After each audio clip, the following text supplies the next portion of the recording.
Aujourd'hui, je suis accompagnée de Mme Lynn Massé. Docteur en psychologie de l'éducation, orthopédagogue et psychoéducatrice, Mme Massé a débuté sa carrière comme enseignante et conseillère pédagogique en adaptation scolaire. Aujourd'hui, elle est professeure au département de psychoéducation où elle dirige le laboratoire de recherche et d'intervention sur les difficultés d'adaptation à l'école. Ses travaux de recherche portent notamment sur le développement et la validation d'interventions directes auprès des élèves présentant des difficultés d'adaptation et l'accompagnement des acteurs scolaires et des parents.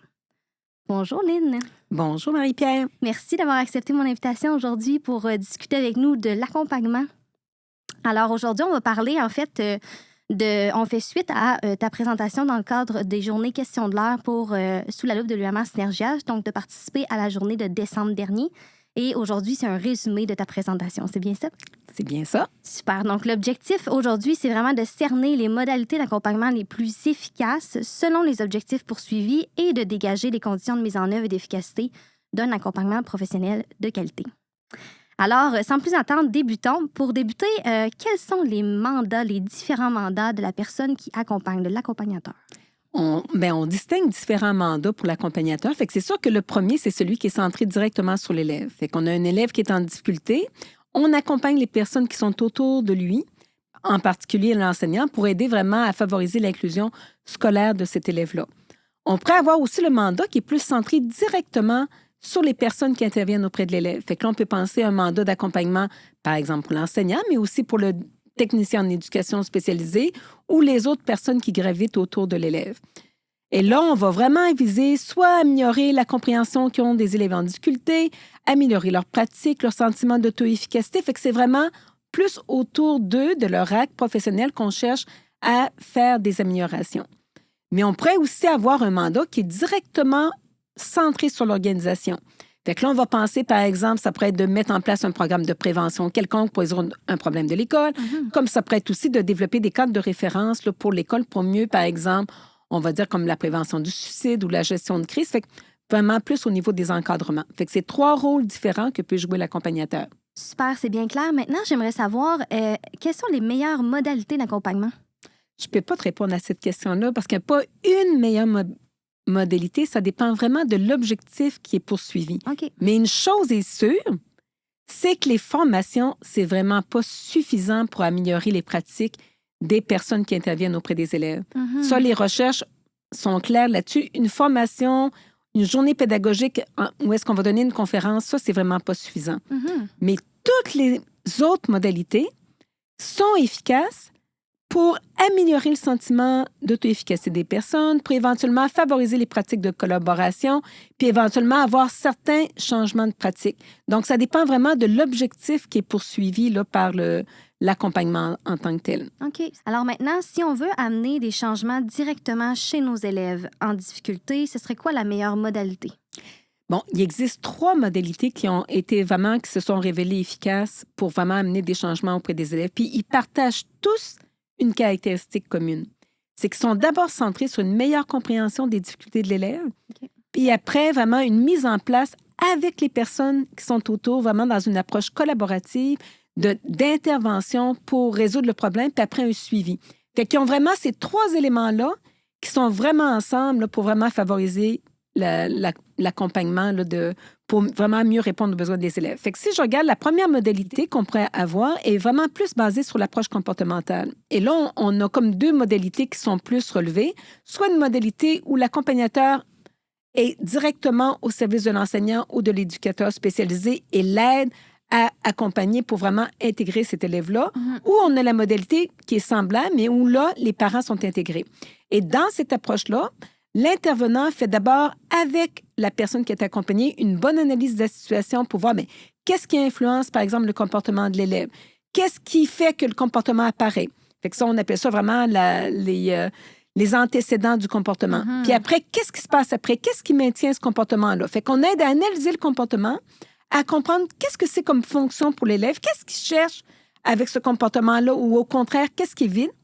Et là, on aide à analyser la situation pour vraiment mettre en place des interventions qui vont autant prévenir l'apparition du comportement, mais aussi mettre en place des interventions pour que les comportements qu'on veut, fait que les comportements appropriés, puissent vraiment se mettre en place. Et ça, mais si on ajoute les parents, Mais souvent, ça va être beaucoup plus efficace parce qu'il va pouvoir y avoir une collaboration avec la maison là, pour que vraiment travailler ensemble au mieux-être de l'école. Fait que ça, c'est la première approche qui est l'approche comportementale. On a une deuxième approche qui est plus large, qui, elle, est plus basée sur les modèles qui sont issus de la santé mentale. Et là, on fait une analyse qui est plus large de la situation.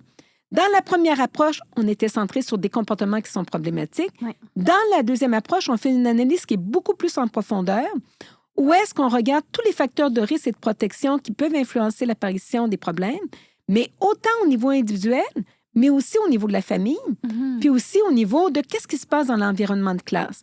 Et là, on aide l'enseignant à mieux comprendre aussi les problématiques et à voir qu'est-ce qu'on pourrait faire pour changer la situation, pour vraiment favoriser l'adaptation de la personne.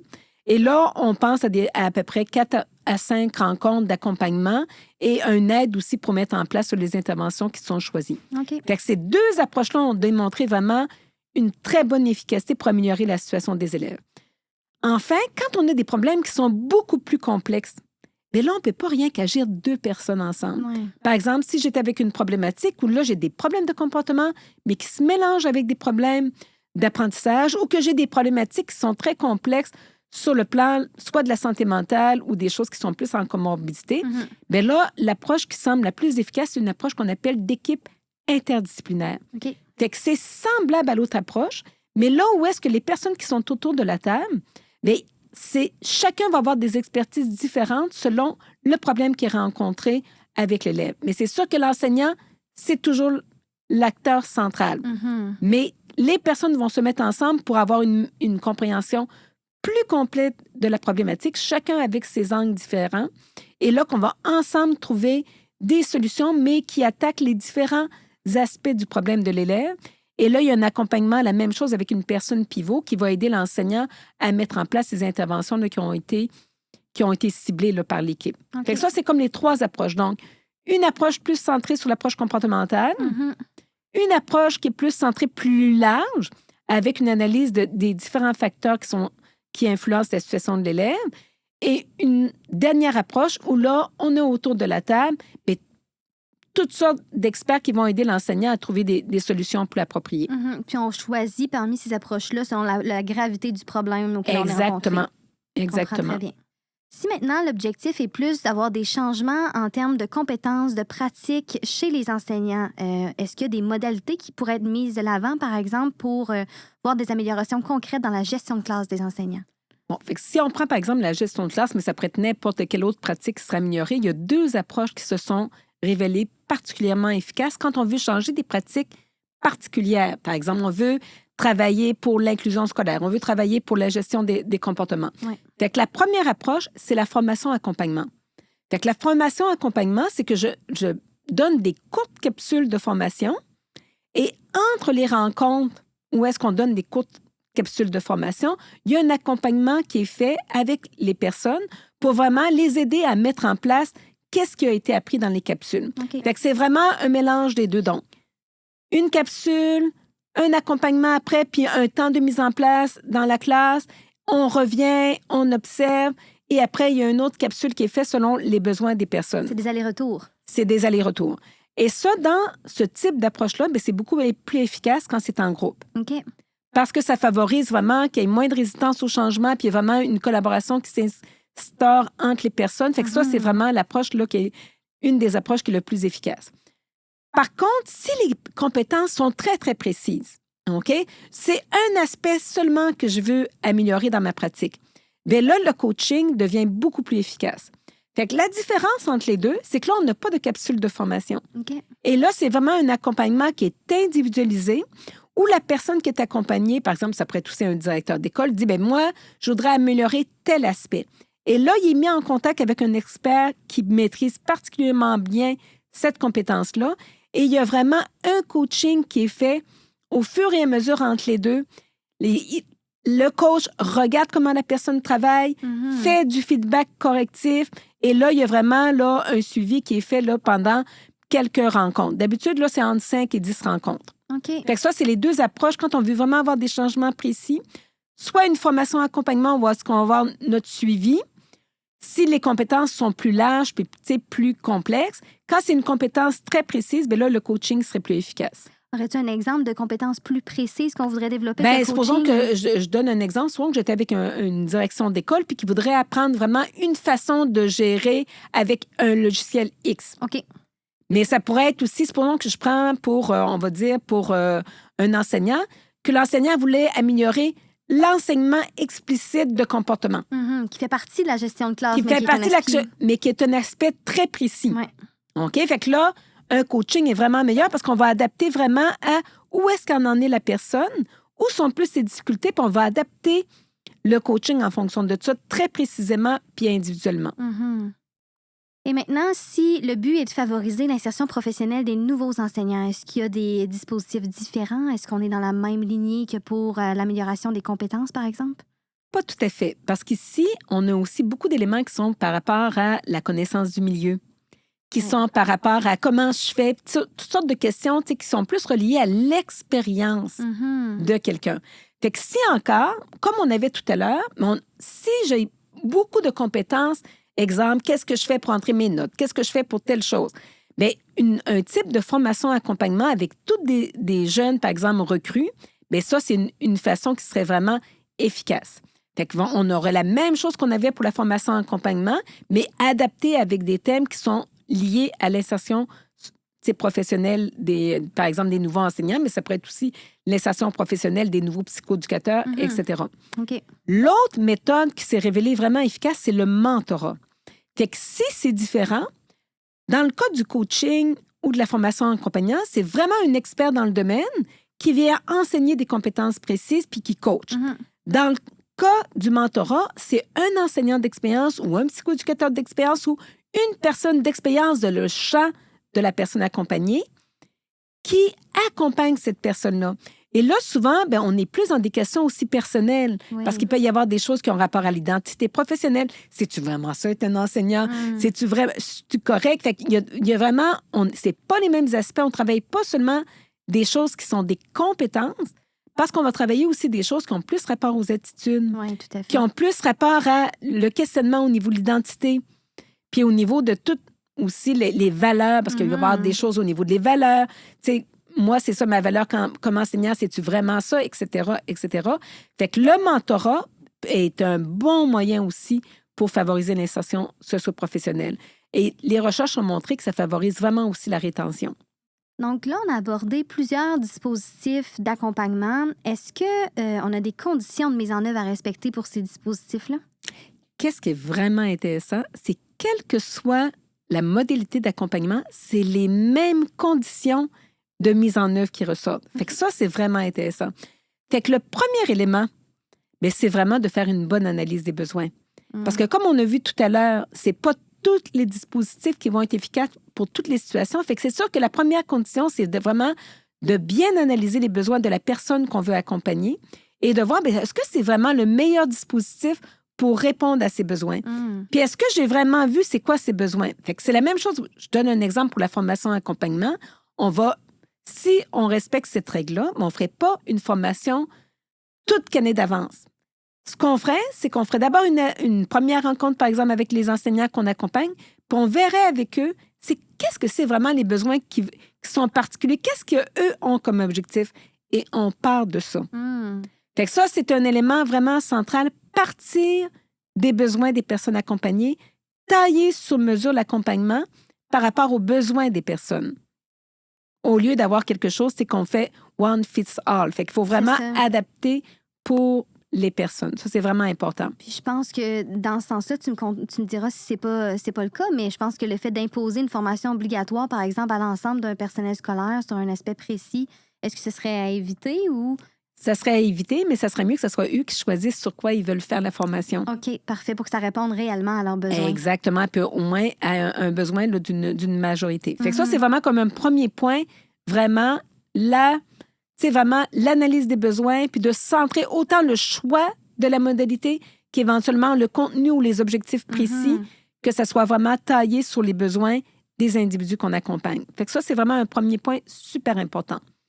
Le deuxième point qui est important puis qui revient, quelle que soit la modalité, c'est que la personne qui va accompagner, il faut qu'elle soit aussi un expert du processus. Ça veut dire pas rien qu'un expert de contenu, par exemple le contenu, exemple qu'on avait tantôt, la gestion de classe, mais qu'elle soit vraiment un expert du processus. Qu'est-ce que je fais pour amener les personnes à changer? Comment je vainc les résistances au changement? Comment j'aborde quelqu'un? Comment j'ai une approche collaborative? Comment je me positionne pas en expert? Bien, ça, c'est vraiment des points très importants parce que même si la personne est experte de son contenu, il ne faut pas qu'elle se positionne en expert. Il faut qu'on s'assoie une relation égalitaire entre les personnes. Ça, c'est très, très important. Fait que ça, c'est vraiment comme un deuxième aspect là, qui est vraiment important. Un troisième aspect, bien, c'est de quel format tu vas donner tes rencontres. Combien de temps ça va durer? Un accompagnement qui dure rien qu'une rencontre, c'est complètement inefficace. Il faut qu'il y ait une durée. Les changements, c'est long à s'opérer. Fait que normalement, si on regarde en termes de durée, les accompagnements qui ont moins de 5 rencontres ont presque pas d'efficacité. Fait qu'il faut vraiment qu'il y ait un minimum de rencontres puis que ça soit étalé dans le temps pour qu'on voit un changement chez les personnes. Il y en a qui me demandent souvent, c'est-tu mieux de le faire en groupe ou en individuel? Bien, les recherches ont montré que les deux sont efficaces. Mais il y a des éléments qui ressortent. Si, par exemple, j'ai un enseignant qui est face à moi puis qui est en très, très grande difficulté, bien, à ce moment-là, quand les personnes sont vraiment en très grande difficulté, un accompagnement individuel va être plus efficace qu'un accompagnement de groupe.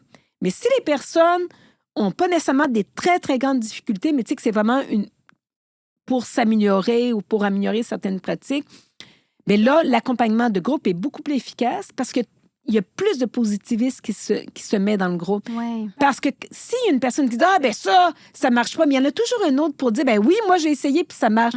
Fait que il y a vraiment, ça aide beaucoup à contrer les résistances au changement. Fait que l'accompagnement de groupe est vraiment mieux. Une autre question qui m'est souvent posée, est-ce que c'est mieux en virtuel, mais surtout depuis la pandémie, on utilise beaucoup le virtuel, ou en personne?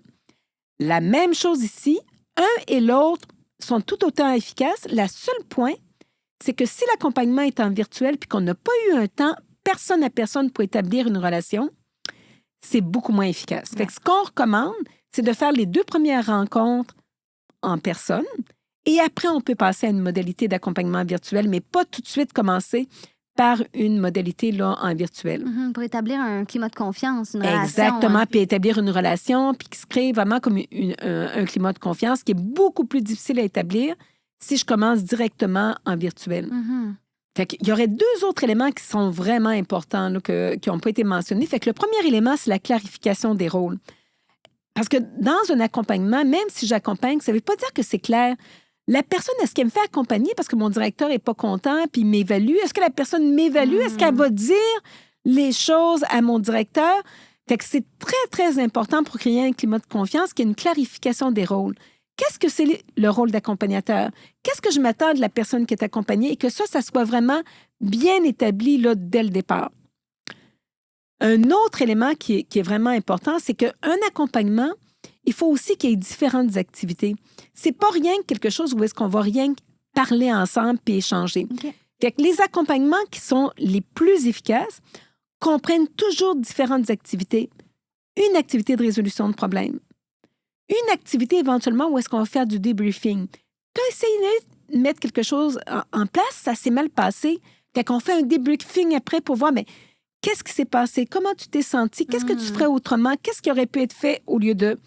Fait que ça, avoir du debriefing, avoir de la rétroaction. Et un autre élément qui a amélioré beaucoup de changements de pratique chez les personnes qui sont accompagnées, c'est d'aller les observer dans leur milieu. Mais ça, c'est sûr que cet élément-là demande qu'il y ait un climat de confiance. Tu ne peux pas faire ça dès le départ quand il n'y a pas un climat de confiance qui est établi. Mais l'observation des pratiques, de la personne en train de mettre en place des pratiques, puis après qu'il y ait une rétroaction qui soit donnée, ça, c'est vraiment, ça améliore beaucoup l'efficacité des accompagnements. Maintenant, quelles seraient les conditions d'efficacité de la mise en œuvre de ces dispositifs-là? Bien, je pense que la première vraiment condition, puis on en a parlé un petit peu, mais on va y revenir, qui est vraiment très, très importante, c'est que ça doit être volontaire. OK? Ça ne doit pas être obligatoire. Ça ne veut pas dire qu'on ne va pas faire quelque chose pour convaincre la personne, mais c'est vraiment important que l'engagement de la personne accompagnée, ça soit volontaire, que ça ne soit pas sous de la pression indue, que ça ne soit pas vu comme quelque chose d'obligatoire. Fait que ça demande, puis ça m'amène à la deuxième condition, c'est que ça soit quelque chose qui soit vu comme un privilège puis pas comme une obligation. OK. Et ça doit être promu par la direction d'établissement. La direction d'établissement doit vraiment faire la promotion qu'on est chanceux. Dans notre établissement, par exemple, les nouvelles personnes, les nouveaux enseignants, ils ont la chance d'être accompagnés. Fait qu'il faut que ça soit vraiment promu et que ça soit vu comme quelque chose de super important dans notre établissement. Et ça, si c'est si important que ça, dans l'établissement, bien, ça nous amène à la troisième condition. Il faut que ça soit dans des moments privilégiés. Ça veut dire qu'il faut que les personnes soient libérées de leur charge de travail pour participer à l'accompagnement. Il faut que ça soit mis dans l'horaire. Il ne faut pas que, parce qu'il y a une situation d'urgence, que bien, ça soit, on tombe pour la période d'accompagnement, tombe. Il faut que ça soit vraiment vu comme quelque chose d'important, quelque chose dans l'horaire, puis quelque chose éventuellement qu'on soutient la participation là, des enseignants ou des personnes qui sont accompagnées. Fait que ça, c'est vraiment comme une troisième condition là, qui est vraiment très, très importante. Donc, le contexte doit être favorable au développement professionnel, à l'accompagnement. À l'accompagnement et tout ça. Un autre élément qu'on a un peu dit tout à l'heure, mais qui est vraiment une condition gagnante, c'est la collaboration qui va s'installer entre les personnes. C'est très important que ce soit dans un climat de collaboration où est-ce qu'il n'y a pas une hiérarchie et que vraiment, et la personne, on est dans une relation égalitaire. On est dans un échange. Et ça, c'est vraiment important pour que la personne accompagnée se sente en confiance, puis aussi pour qu'elle puisse être autodéterminée puis vraiment s'engager dans le processus de changement. Ça, c'est vraiment un aspect qui est vraiment important. OK. Un autre aspect important qui ressort dans une condition d'efficacité, c'est que ça soit flexible. Que ça soit flexible par rapport à la durée, par rapport à la modalité. Je donne un exemple, par exemple, au niveau des modalités. Bien, on peut être parfois en groupe, mais si j'ai un besoin plus important puis que j'ai pas vu une difficulté, bien, que je puisse passer en individuel, que je puisse aller de l'accompagnement en présence versus en virtuel. Fait que les accompagnements qui sont flexibles sont beaucoup plus efficaces. De là, l'importance de s'attarder aux besoins réels, de faire une belle analyse au début. Là. Exactement, une belle analyse là, de la situation. Puis on a vu tout à l'heure la durée. Oui. Fait que c'est vraiment important. On retient qu'il faut que ça soit... Ça ne peut pas y inquiéter une rencontre, qu'un minimum de 5 rencontres est nécessaire pour qu'il y ait vraiment un changement de pratique là, qui soit observé. Bien, un autre aspect que je trouve important de mettre en lumière, c'est qu'il ne faut pas attendre trop longtemps. Il ne faut pas attendre que les difficultés de la personne accompagnée s'aggravent. Par exemple, que la personne perde le contrôle de sa classe. Ouais. Fait qu'il faut vraiment que l'accompagnement soit fait le plus tôt possible quand la personne rencontre des difficultés pour avant vraiment que la situation devienne trop problématique puis que ça soit difficile de changer le cours des événements. Donc, d'agir un peu plus en prévention qu'en réaction. Exactement. Comme fait on que ça, le fait avec nos élèves. c'est exactement. Fait que ça, c'est vraiment important. De ne pas attendre trop longtemps, d'offrir ça le plus tôt possible en début de l'année scolaire. On le sait à l'avance qu'il y a un groupe difficile. Mais pas attendre que l'enseignant s'épuise. Lui donner tout de suite un accompagnement pour que ça parte du bon pied. En terminant, Lynn, j'ai envie de vous demander, aujourd'hui, on a parlé brièvement de ce qu'était l'accompagnement professionnel. Si les gens vont en apprendre davantage sur le sujet, est-ce que vous avez des ressources qui vous viennent en tête qu'on pourrait consulter rapidement? Bien, je pense que vraiment un livre qui est vraiment bien, auquel on a collaboré avec le Réverbère là, pour publier, c'est Nancy Gaudreau là, qui a dirigé avec Nathalie Trépanier et Sonia Dieg. Ça s'appelle « Le développement professionnel en milieu éducatif ». Ce livre-là est gratuit. Fait que là, la version papier, elle, est vendue, mais on peut le télécharger gratuitement en version PDF. Et dans le livre, toutes les modalités d'accompagnement dont je vous ai parlé, il y a des chapitres précis qui sont sur chacune des modalités. Fait que ça peut être vraiment une très bonne ressource gratuite qui peut être téléchargée gratuitement. Fait que je le recommande vraiment. Une belle mine d'or. Super, parfait. Puis, on va ajouter le lien direct vers l'ouvrage en question dans la description de l'épisode d'aujourd'hui. Alors, merci beaucoup, Lynn, pour votre temps avec nous aujourd'hui. On en a appris beaucoup sur l'accompagnement professionnel. Je suis certaine que nos auditeurs ont plusieurs pistes d'action à mettre en œuvre dans leur milieu. Puis, s'ils veulent en savoir plus, ils pourront consulter l'ouvrage dirigé par Mme Gaudreau, Mme Trépanier et Mme Daigle. Merci beaucoup à toi. Ça fait plaisir. Alors, chers auditeurs, comme à l'habitude, je vous invite à nous suivre sur nos différentes plateformes pour ne rien manquer de la suite des activités de l'UMR Synergia. Au plaisir! Ce balado est une production de l'unité mixte de recherche Synergia, fondée en partenariat avec les centres de services scolaires de la capitale, des découvreurs et des navigateurs et l'Université Laval. Nous remercions aussi les productions Upawa qui nous permettent de vous offrir une expérience auditive sans égale.